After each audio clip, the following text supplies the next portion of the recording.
sabihin na natin na si Ma'am Marilyn Pablo nakakaramdam ng galit. Paano, ano nga pong matuwa siya, umiyak siya sa galak? Ay kung siya nga po ay dinudurog na. Yan. No? Ito kasi guys, nakabase lang sa aking experience dito sa Rochelle Panatic na ako'y dinurog din po, na hindi naman ako basher. Hindi naman po kalaban ni Ma'am Marilyn Pablo si Dodong at si Ruel. Ang kalaban po, guys ha, lilinawin ko sa inyo, ang kalaban ni Ma'am Marilyn Pablo ay mga panatiko. Ayun na guys, good morning, good evening at mega love shoutout po sa inyo lahat. At muli, nagbabalik po ang inyong lingkod. Ito na naman tayo, no? So yun na. At nakikita nyo ang ating thumbnail. Dito nga ba ay, yan, sininang NP. Basher nga ba ng Rochelle, ni Ruel of Rachel, yan. Basher nga ba sininang MP? Ito guys, ayoko na magiging bias ako. Magiging patas lang po tayo na sa ganon, maiwasan po natin ang pangbabas both side. Kung meron man pong mga komento ang iba, huwag naman pong brutal. At nasa gano'n naman po ay hindi natatambak sa akin ng sisi. Ito ay pagbibigay lang ng aking opinion. Tayo po ay reactor, so reaction video itong aking gagawin. So dahil nalalaot at natatanyag na di umano si Ma'am MP, si Ninang MP ay basher daw ng Rochelle, no? Gaano ito katotoo? Ano ba ang pinagmulan? No? Eto guys, bawat reactor ay kapag nagbibigay ng opinion, ng reaksyon, minsan, pag ito'y napanood ng viewers, ang viewers, kahit maganda, yung iyong ibinigay na reaksyon, or meron kang nakitang mali, pinuna mo, minsan kasi ang nangyayari po, kapag panatiko, halimbawa panatiko na saan man love team, pag napupuna, nagagalit po sila. No, guys, wala sa kung ano man, wala po akong papanigan dito, no. Ayaw na mapupuna kung sino man yung ikangay nilireaksyonan na merong mali at ikinokorek. No, dito muna tayo kay Ninang MP. Before kasi guys, no, ako naranasan ko, na ako pinagbintangan, di umano ako daw po ay basher. Ako daw po ay nambabalahura. Hindi po ako basher, ha? Paglilinaw, hindi po ako basher ng Rochelle. Yung akin, kung ako'y nakapag-reaction man noon before, ito ay paglilinaw lang, balikan lang natin at isang halimbawa lang po ito, ano? Lililinaw ko isang halimbawa lang po yung nangyari sa akin kasi ang ating main topic dito is tungkol kay Ma'am Marilyn Pablo at dito sa Rochelle. Ayan, inobo ako. Before, ako po ay dinurog, no? Binas. Katunayan, wala naman halos naka-subscribe sa akin ng mga Blue Heart. Hindi naglagas yung subscriber ko, wala naman nakasubscribe sa akin na Blue Heart eh. Kung meron man mangilan-ngilan na nag-subscribe, mas naman po yung pumapasok na nagsusubscribe sa akin, kaya nga po naka 100,000 subscriber ako. Kasi kung wala pong naniniwala sa akin, hindi ko po aabutin ang 100,000 subscriber. Alam niyo naman, pag ako ay nagre-reaction, ito ay hindi sa pambabalahura, diretsahan lang po ako. Pag mali, mali. No? Ang mali, hindi natin pwedeng gawin tama. Pwede, ang nangyayari is neutral, paano po natin ma-i-deliver? Paano ko ma-i-deliver yung gusto kong iparating? Na yung iba, tumbok na nila, alam na nila. Isisigoy at ataw ito, magpapaano-ano pa ba tayo? Ligoy-ligoy. Pagka tayo nag-reaction, mas maganda kung ano yung nararamdaman mo, kung ano yung saloobin mo, at yun yung dapat nilang gawin. Tanggapin kung meron man nagbibigay ng opinion, or kung merong viewers na sinasabi na, oo, tama.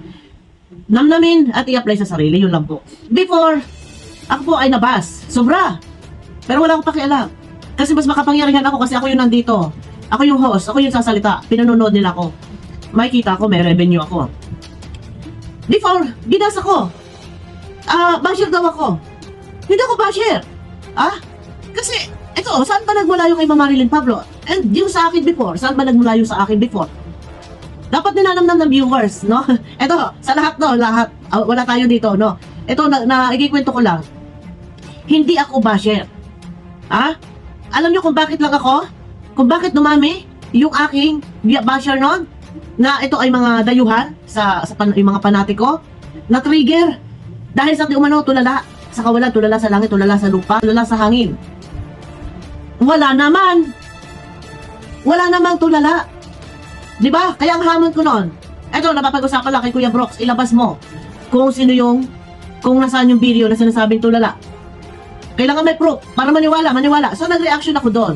Ang hinahabol ko doon, nasaan ang video? Natulala, tulala. Oh, basher ba ako?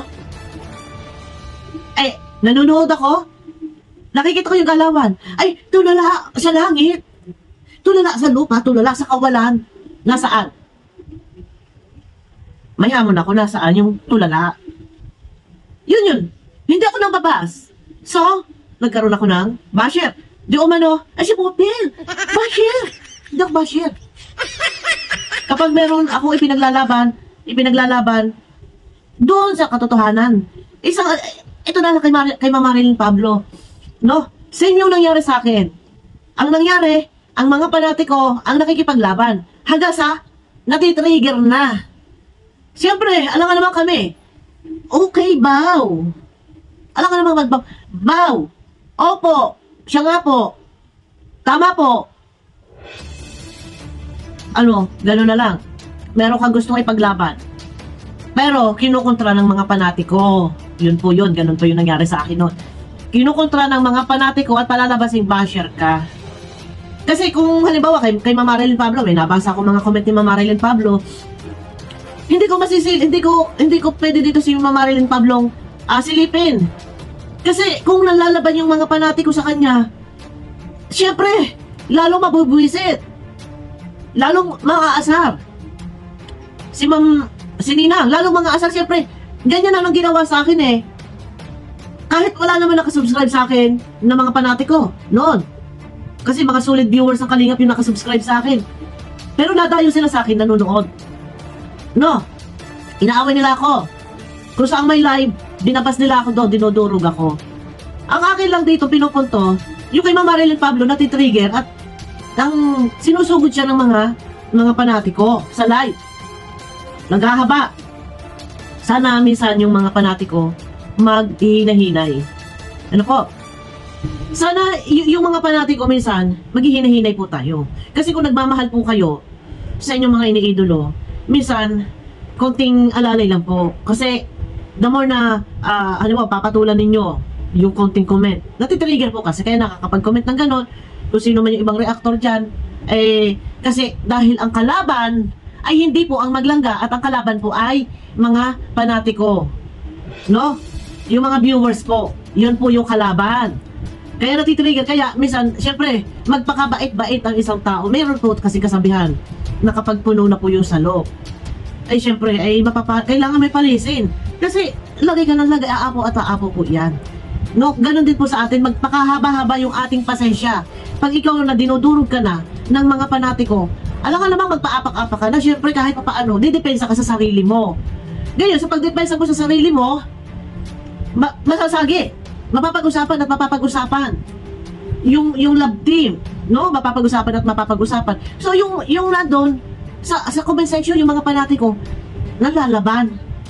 Para maganda, ang kalabasan, minsan yung mga panatiko, pag may nakikita kayong ganon, naiintindihan ko sa part ninyo na ayaw nyo masasaling yung mga inyong mga idolo, naiintindihan ko sa part na. Pero, kung mahal nyo po, di ba? Yung sinasabi ni Rochelle, ni Roel, huwag na ninyong pansinin. Kaya ako naglalaot. Di ba sinasabi po ni Roel sa live niya, yung mga basher or kung meron mga iba nagkukomento ng hindi maganda, ang sinasabi ni Roel, ignore nyo lang.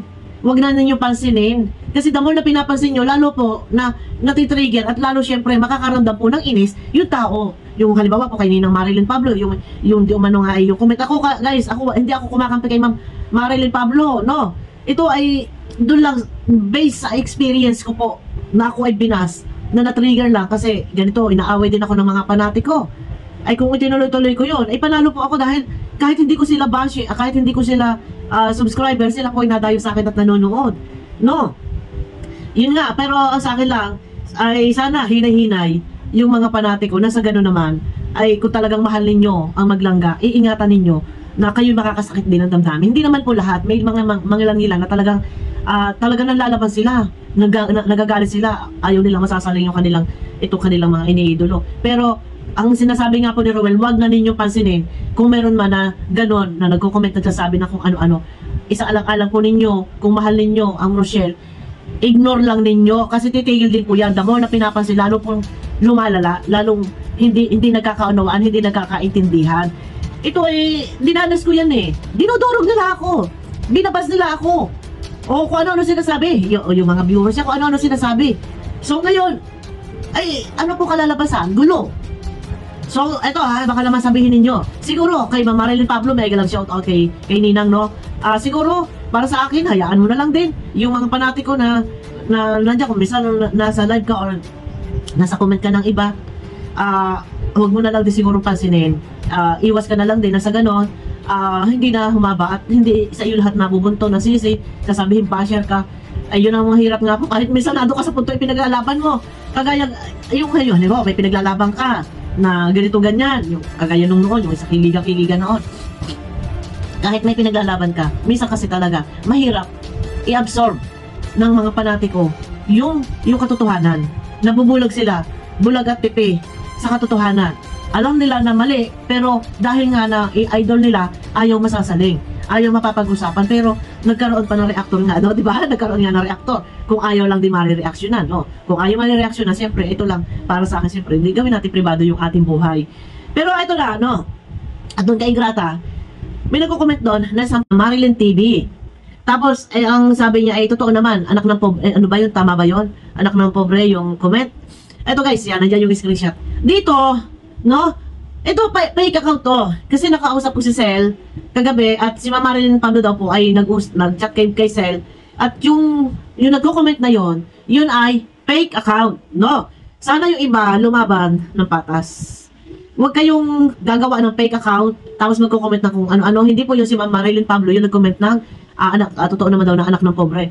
Hindi po yung si Ma'am Marilyn Pablo ang nagko-comment. Pero kung sa real talk po, kung sa katotohanan talaga, alam naman ninyo kung ano talaga yung dating pamumuhay nila, Rochelle, na talagang hikahos po sila sa pamumuhay. At mismong aminado na po dyan si Daddy Donat na talagang hikahos na hikahos sa pamumuhay. At kita naman natin yung sitwasyon guys, no, na butas-butas yung bubong nila, tapos doon sila tumatay sorry, doon sila nagsi-CR sa sira-sira Casillas. Sorry ha, yun kasi yung CR. So doon sila tumatay yung tabing, yung sako, nagapok na rin yung sako pag humangin, gumagana yung tabing na sako. So mismo si Rachel din nagkukwento na talaga nabubusuhan sila. Kung yung fake account na nag-comment na yan, na sinasabi na dyan na totoong anak ng pobre, pero totoo naman po na talagang alam naman natin yan, na talagang galing sa hirap na pamumuhay. At dahil nga nang ito'y nakilala ni Kalinga Prab, natulungan ni Kalinga Prab, yun, gumanda yung kanilang buhay. Yung sa akin lang, sana minsan, wag po tayo magagalit, no? Minsan, yung iba, hindi po lahat na panatiko, no? Yung iba, pag nakabasa, nakarinig ng mga opinyon ng iba, ayaw nilang tanggapin, nagagalit mo sila. Minsan guys, kailangan natin tumanggap po ng pagpuna ng iba kasi doon natin naiko-correct kino-correct nila yung ating sarili. No? Tanggapin natin yon, pakinggan natin, i-apply natin sa sarili natin na, nga, tama ito. Bakit ba sila nagagalit? Bakit ba sila nagko-komento ng ganon? Hindi siguro nagugustuhan. So, pag may sinasabi yung iba, medyo pakinggan natin. I-apply natin sa sarili. Pag sinabing huwag masyadong maharot, huwag yung body language niya, yung expression ng mukha, huwag natin gawin. Kasi baka mamaya merong naiinis na. Yun, tatanggapin natin yun. Kasi pag hindi natin yung tinanggap, patuloy at patuloy po na naandyan na marami, yung patuloy at patuloy na naghahari yung galit sa puso ng iba na iinis. Inis na sila. Lalo silang nasusuklam. Pag nakikita pa lang, or the way ka magsalita, the way siya magsalita, ganon. Tapos yung muso, yung ganon. Iwasan po natin. Kasi, hindi kasi pare-pareho ang kaisipan ng mga viewers. Na lahat tayo, hindi pare-pareho yung kaisipan. Meron yung iba, maikli yung pasensya. No? Kung kagaya ko, talagang minsan, kahit na-trigger nababasa ko, dinudurog ako. Pero, pinipilit ko magbago. No, hindi ako kasi basher. No, hindi ako basher. Kumbaga na-trigger. Kaya lang lumaot kasi siyempre, dinudurog ako Dinudurog ako. Kung strategy ko, ang strategy ko is bumanat ng bumanat. Dahil nandyan ang isa sa alang-alang ko lang dito, kumita ako ng views, babanat ako kay babanat, panalap ko ako. Pero, hindi ako basher nga. Kaya, stop! Stop! Na-trigger kasi Bakit na-trigger? Kasi, minsan, madaming basher. Inaaway nila ako.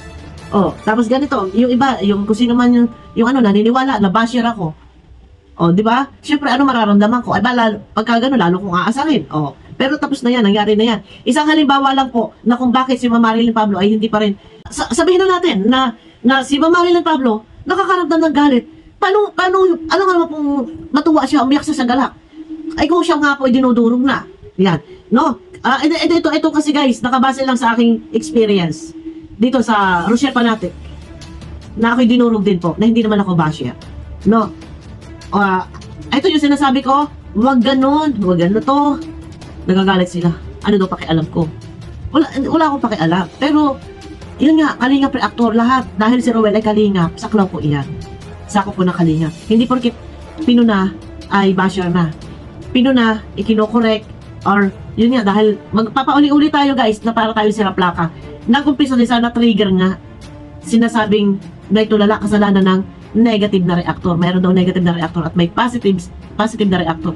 Kung hindi ba naman ito inumpisan, di sana ay maganda asamahan. So, doon din yan po nag-uumpisa. May lahat po ng bagay, may mga kadahilanan. Kung bakit ang isang tao nakakaramdam ng galit, hindi naman po kalaban ni Ma'am Marilyn Pablo, si Dodong at si Rowel. Ang kalaban po, guys ha, nilinawin ko sa inyo, ang kalaban ni Ma'am Marilyn Pablo ay mga panatiko, basher. Binabas po si Ma'am Marilyn Pablo, kaya naman po, kahit ano gawin ni Ma'am Marilyn Pablo, kita naman ninyo, naglalaylo na. Siyempre, kapag ganyan, konti may masabi lang, hindi naman pinapangalanan, wala namang nagagalit ang panatiko, natitrigger, lalo pong hindi magkakaintindihan. Minsan sa mga panatiko, hinahinay din po. Hinahinay po tayo. Ayun, ito wala. Kay Ma'am Marilyn Pablo, mas maganda kay Ma'am Marilyn Pablo. Ignore na lang din, hayaan na, huwag lang pansinin. Alam ko, nakikita ko kay Ma'am Marilyn Pablo, nagbago po yan eh. Hindi nga po yan nakikialam eh. At nakapokus po yan kay Kalingap Rob. Dahil lang po sa live kay Dr. Love, may nag-comment lang doon, nag-comment din si Ma'am Marilyn Pablo, humaba ng humaba. Pero dito guys, no, sabi ko nga sa inyo, naiintindihan ko, ang mga panatiko, naiintindihan ko si Ma'am Marilyn Pablo, pero ang buong katotohanan, hindi po si Ma'am Marilyn Pablo basher ni Rowel at ni Rachel. Ang mga panatiko lang po talaga ang nandyan na ika nga ay hindi sila magkaintindihan. No, yan po. Wala pong ibabas, guys. Huwag kayong magbabas. Dahil kapag may basher po, i-delete ko po yung comment, mawalang galang na. Hindi ko po inaalis ang inyong karapatan na mag-comment. Kaya nga po may comment section para tayo may mag-comment, maglabas ng ating saloobin sa lahat ng ating mga minamahal na viewers. Make sure na hindi naman po makakasakit ng damdamin. In a nice way na pwede kayo mag-comment dyan. Magandang salita. Yun lang po. At na hindi naman po sa akin natatambak ang sisi at sinasabi nila na ang channel ko ay pugad ng basher. No, ito po yung opinion ko based sa aking experience noong time na nag-reaction ako about sa tulala-tulala at na-trigger na at kung ano pa na ako po ay dinurog ng ng ibang panatiko dyan, mga blue heart. Pero syempre, magpakabait-bait po tayo. Kagaya nga po na sinabi ko kanina, kapag puno na ang salok, sige, kahit anong dagdag mo pasensya, aapaw na yan, ay kailangan mo na din palisin. Kasi pag sumusobra na. No. Ayan, mega love shout out at kita-kita po tayo sa aking next video. Ayan, sa kataan nila muna. Ayan po, bye-bye.